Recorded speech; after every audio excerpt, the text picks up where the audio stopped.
Jadi di video kali ini aku bakal cerita kalian nih tentang kerajaan Islam yang ada di Indonesia. Salah satunya yang bakal aku bahas kerajaan Islam di Cirebon. Jadi simak terus ya videonya. Kesultanan Cirebon. Cirebon, dari kota inilah Islam masuk ke tanah Pasundan. Pada kisaran abad ke-15, kota pesisir utara ini telah menjadi pusat penyebaran agama Islam. Masuknya Islam ke Cirebon melalui berbagai sumber, salah satunya adalah kedatangan Laksamana Cheng Ho dari Cina, seorang muslim pada awal abad ke-15. Salah seorang kepercayaan Laksamana Cheng Ho, Tan Eng Hot, yang juga seorang muslim, kemudian membangun sebuah perkampungan Cina di Cirebon. Perkenalan Cirebon dengan Islam juga datang dari pedagang Arab yang sudah turut berniaga di sepanjang pesisir utara Jawa. Pada masa-masa tersebut, Cirebon belum menjadi kesultanan dan masih menjadi bawahan kerajaan Pajajaran. Cirebon selanjutnya dipimpin oleh Pangeran Cakrabuana, putra tertua oleh Raja Pajajaran. Seharusnya beliau menjadi putra mahkota, namun karena memilih menjadi muslim mengikuti agama ibunya, posisi putra mahkota jatuh ke tangan adiknya. Pada masa ketika Cirebon dipimpin oleh Pangeran Cakrabuana, datanglah 3 orang dari Irak, Timur Tengah. 3 orang tersebut adalah Syarif Abdurrahman, Syarif Abdurrahim, dan Syarifah Baghdad. Mereka adalah putra-putri dari Sultan Baghdad. Pangeran Cakrabuana kemudian meminta kepada Syarif Abdurrahman dan Syarif Abdurrahim untuk membantu penyebaran agama Islam di Cirebon. Pangeran Cakrabuana memberikan lahan kepada Syarif Abdurrahman untuk dijadikan sebagai pendidikan agama Islam. Lahan tersebut dikenal sebagai Panjunan. Sedangkan Syarif Abdurrahim mendapatkan sebidang tanah yang sekarang dikenal dengan Kajaksan. Syarifah Baghdad kemudian menikah dengan Syarif Hidayatullah yang kelak akan dikenal sebagai Sunan Gunung Jati. Syarifah Baghdad banyak membantu Sunan Gunung Jati dalam penyebaran agama Islam di Jawa Barat. Dalam penyebaran agama Islam di Jawa Barat, Syarif Abdurrahman membangun sebuah masjid di Panjunan yang menjadi pusat pertemuan dan musyawarah para wali penyebar agama Islam di Nusantara.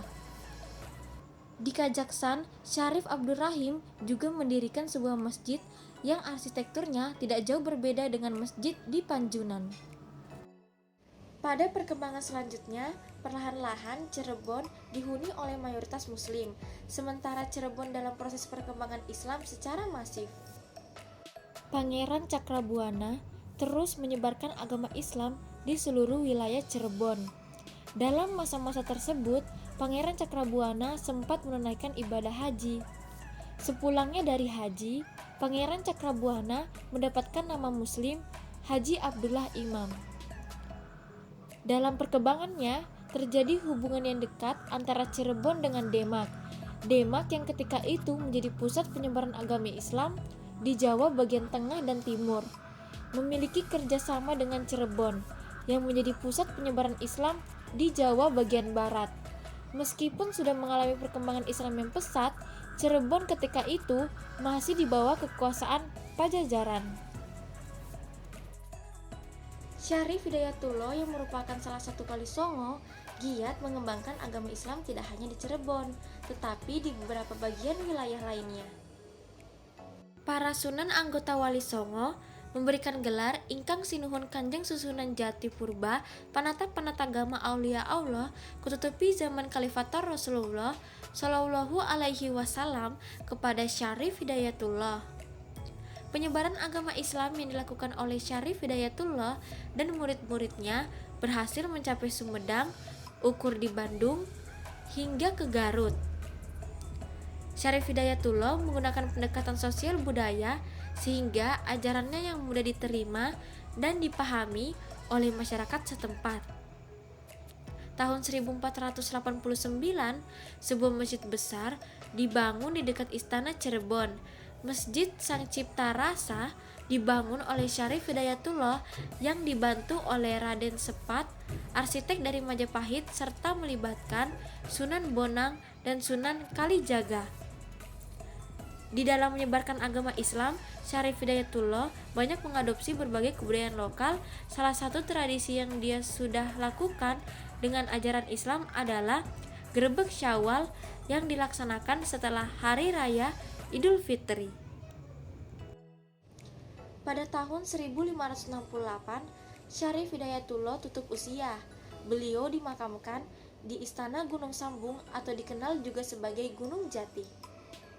Dan kelak, Syarif Hidayatullah akan lebih dikenal sebagai Sunan Gunung Jati, salah satu dari 9 wali penyebar agama Islam di Pulau Jawa. Selama 89 tahun memimpin Cirebon, Syarif Hidayatullah beserta murid-muridnya berhasil menyebarkan agama Islam di seluruh Cirebon dan tempat-tempat di sekitarnya. Sepeninggal Syarif Hidayatullah, kepemimpinan Cirebon dilanjutkan oleh cucunya beliau, Panembahan Ratu. Jadi teman-teman, begitulah cerita kerajaan Islam yang ada di Cirebon. Kurang lebihnya mohon dimaafkan. Wassalamualaikum warahmatullahi wabarakatuh.